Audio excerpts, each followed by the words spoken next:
crap, it's broken.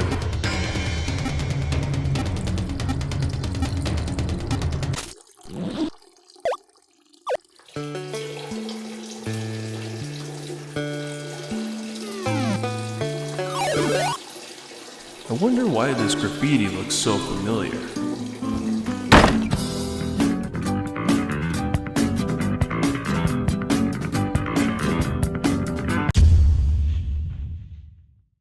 In my last video, we exposed a 50 Blessings operative that wasn't really well known. This time we're going to look at how the entire organization operates. I mean, you've played the first game, right? I'm sure you've asked yourself a few questions like, who is this guy? Why are some of these addresses wrong? The ones that they give us. Why did 50 Blessings turn on Jacket? Of course, some of these have answers, but after replaying the first game repeatedly, I realized that there was one question that would repeatedly come across my mind, but really wasn't answered. Why are there so many of these 50 Blessing tags in bathrooms? Look, I know it sounds ridiculous, but even though they aren't only in bathrooms, it seems like a fairly common place for them to appear, even appearing there in addition to tags that are present in other places. So, again, what is 50 Blessings' obsession with the piss room exactly? To answer this, I believe we have to take a look at a running gag in the game. The pissing Russian. Occasionally, we get the pleasure of seeing the Russians using it before we eventually have to game in them. And as it turns out, this might have been more than just a silly gag. A pattern within the Hotline Miami universe is that these Russians have to pee. A lot. Sometimes we even end up forcing them to relieve themselves with a tiny bonk to the head. And if us often oblivious players notice it, you know 50 Blessing does as well. These are people who know the enemy much better than we possibly could, even after 2 games. We're told by Biker that 50 Blessings is guilty of infiltrating the enemy, and of course a video of mine lets us see what that kind of looks like, at least in one particular case. So it's entirely possible that they've identified a Russian tendency to relieve themselves, often in other people's toilets. What?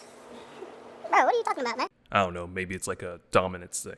So with all of that said, it's possible that these tags are put in places that the Russians are more likely to see, and even more so, more likely to see fellow mobsters dead next to the tags, easily establishing a connection between the attacks and the tags in the Russians' eyes. You see, if you put it in another room, there might be a Russian that goes there, sure, but the probability that they go in the bathroom appears to be much higher. Consequently, the likelihood that we killed them in the bathroom is also much higher as well, making it easier for them to draw that connection. Now, this raises another question. Why would 50 Blessings want their tag associated with the attacks on the Russians?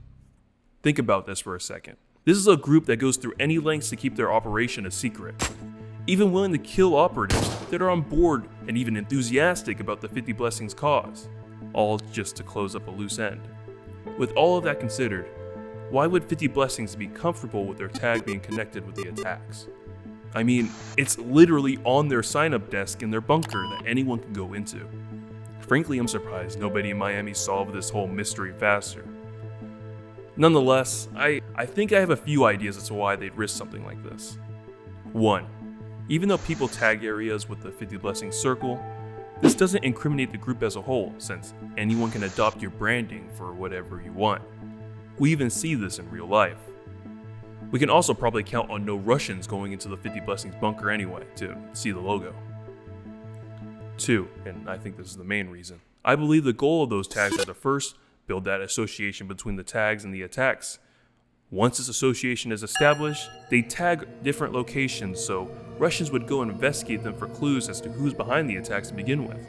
While these Russians are investigating in a relatively confined area, the janitors or someone they would appoint would send an operative to kill the nosy Russians in bulk, further weakening the mafia. This is actually what I think happened to Jacket's apartment.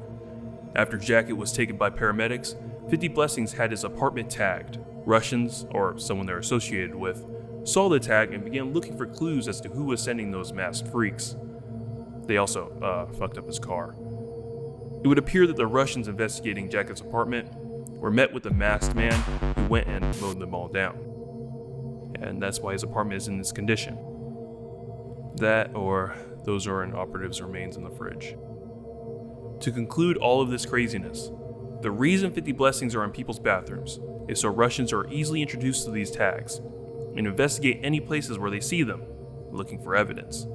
During these investigations, an operative would be sent to have them completely obliterated. And if you know anyone who might be interested in how piss is important to the Hotline Miami lore, tell them to look up youtube.com/@Yaster.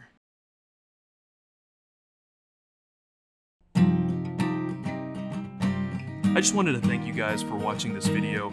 I'm very happy right now. I celebrated a while ago hitting 100 subscribers. I'm now at almost 400 subscribers, and that's just so wonderful. So thank you so much for watching my videos.